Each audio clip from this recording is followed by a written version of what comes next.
We'll start with your overload that you were talking about that you did with your guys. Okay. So you can just do like a basic overload setup. First of all, overload is an overload your preference of power play, or does it depend? You don't care. It is in youth hockey. Yeah. Okay. Yeah, How come? 100%. I just find this if you do like a 1-3-1 like they do in the NHL and stuff. Like I don't think people understand the bumper guy enough, and you need someone that can really make plays. And I think at the youth level, it's like it almost can become too much thinking. You know what I mean? So I like the simplicity of overloading, which overloading just simply means that you're going to have a D, some sort of net front side guy, uh, down low, and half wall. So what you're just simply doing is um, getting the puck, walking the puck a little bit so that you're gaining the middle of the ice. And then when you get to the middle of the ice, so let me go back again. So how do we get this set up? Well, if you either set it up through like a clean entry and get down there, and maybe it's whatever he curls here, and we kind of get a net front guy, and it kind of sets up on its own, or it might be a dump in where we work it out down here, and then we come out with the puck and we set it up high, and then we kind of get in our positions, or however happens, you're going to get it to the point where you're in that overload situation. So you got a guy down low, we got a guy half wall, we got a D, and we got a D, and we got a net front, right? So these guys are loose puck guys, whatever. So what we're trying to do is when we get that puck, we're trying to get it here to get it up. And the purpose, and where do we want to get the puck? It's you just go back to offensive zone.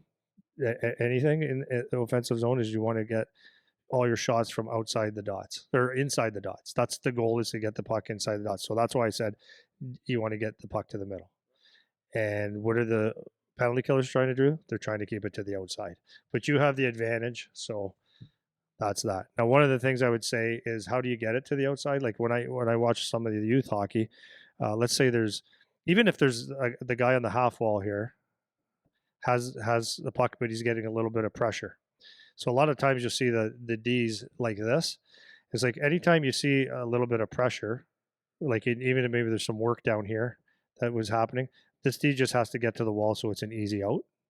Not here, because like it's More dangerous pass. a little bit more dangerous. Pass, but once he gets this puck, once this D gets a puck all over it, as soon as that puck's on a stick, it has to have movement to the middle.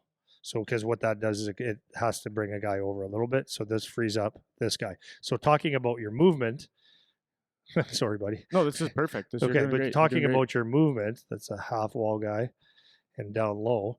If you just make this play and he walks and you just stay there, that might not be appropriate because this guy's moving, right? So movement might mean you might have to come up high, right? The movement might be in and out here. This guy might move up, might be a pass option, whatever, but you're looking at supporting the puck like we always do. So the movement goes up the wall. He starts walking the puck. This D is going to walk over to, make more room. And this forward may not move, but probably has to support a little bit to go down here. Yeah. Does that make sense? Yeah. Okay. So just draw those guys in their spots again. So are we Just setting up, or are we all we're ready already to shoot? set up. Just standard overload. Like draw it however you want to draw it. Okay. So let's say in talking about movement, where if you just had to draw kind of lines of where guys in each spot are gonna kind of go, assuming they're staying in their spot. Now everything can change. They can go anywhere depending on what's going on. But if the half wall guy is the half wall guy, where is his kind of lane of movement if he's going to move? And then you do that for like each of our guys on the ice here. Just basically here, right? Yeah, and then up and down the flank there. Yeah, or now we're always trying to create 2-on-1. So that's his movement, with the exception of he might be making a pass to move, and that's like where for like a switch would be coming in, right? Yeah, or a 2-on-1. Yeah, we're creating 2-on-1s, or it could be 2-on-1, right? So that will depend. This guy, like presuming it's on this side, he's doing this. So this is net front, maybe popping out a bit for, like if the puck comes down low, popping out for a pass. So there's movement there. And then of course loose pucks. this guy here is like basically moving kind of here if that's an out, moving up sometimes if there's shots, right? All over again. No, that's Is it fine. okay? No, you're doing good. So you're just looking at your reading plays is what you're doing, right? This D is basically doing this, right? Walking to the middle, and this guy's doing this, and maybe if this guy walks to the middle, he comes down a little bit more, acting like a half wall guy there. Yeah. No, dude, like A I'm different telling angle. you, this like even just watching it, obviously it seems like yeah, this is obviously what they're supposed to do, but I cannot tell you even the older guys that I have how much like they don't know where they can go.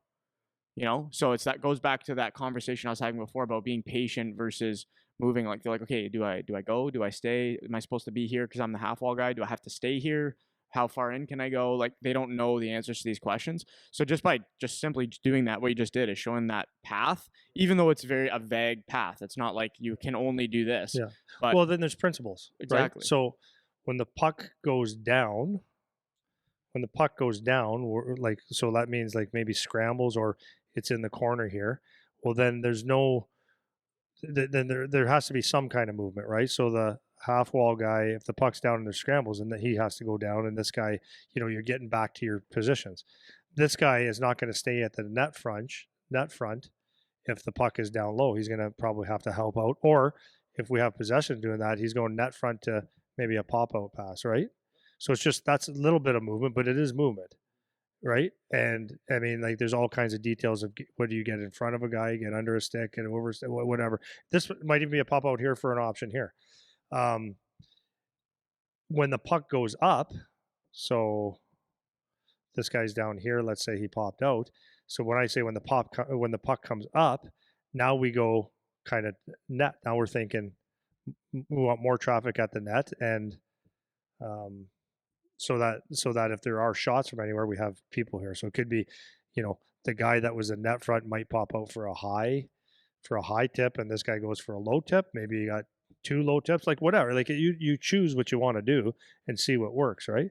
But like, so that's the principle that I have in the offensive zone. The puck comes up, we got to get guys to the net or options on the side of the net. So because if the puck comes up, I mean, I think this is very obvious, but if the puck comes up and we stay here, then we're not really outmanning anyone. They actually have more people in the middle of the ice to take it away. So the idea is to get these guys moving too, right? So when the puck comes up, we get net front presence or a pop out here or whatever, and this guy walks and this guy walks to get these guys all moving a little bit. Yeah, that's perfect, man. Is that okay? No, that's perfect. Okay. So Like that's like as vague as I think I can be. but it's vague, but it's not because it's like you said, principle stuff. Where movement, what are we thinking?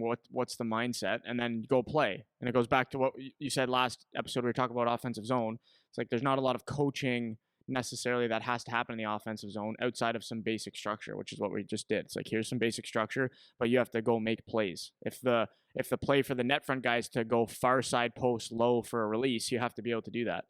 So that's good. And then okay, go ahead. Did I was going something? to go to umbrella. So okay, so I was just the only thing I was going to say about this too is like when we're shooting on power plays, yes, it's good to be like if you can get a nice um, like a 1T from here or 1T one time from across, or even if you're down low, if you can get a one time and hammer it home, that's all good.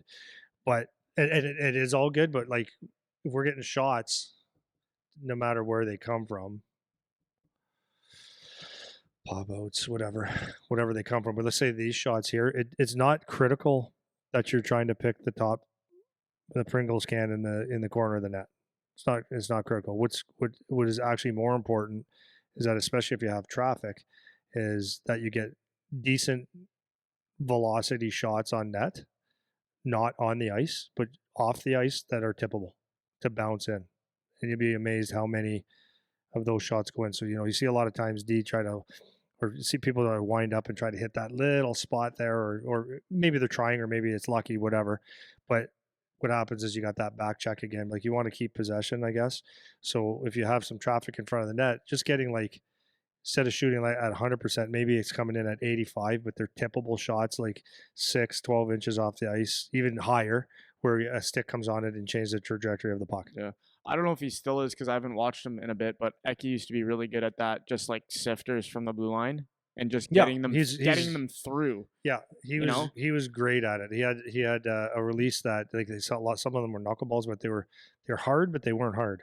yeah. Yeah, they were like you could see them, but they were It was so that it was that yeah, that little he get snap. that deep bend on the Yeah, stick where it like yeah, it would just come a little off, bit and it would be like slingshot, yeah, you could see it coming, and right? it's But you could see it. yeah, So it would come in, and he was really good at just finding a lane to get the puck through. And it wasn't a bomb, but it would just be off the ice and it would be on the net. And then whether went in from him or it creates some traffic chaos, whatever, that's what that play is for. But that's a huge skill as a defenseman, is getting your shots through, getting them on the net and not have to do the big back scratcher Ovechkin shot every time.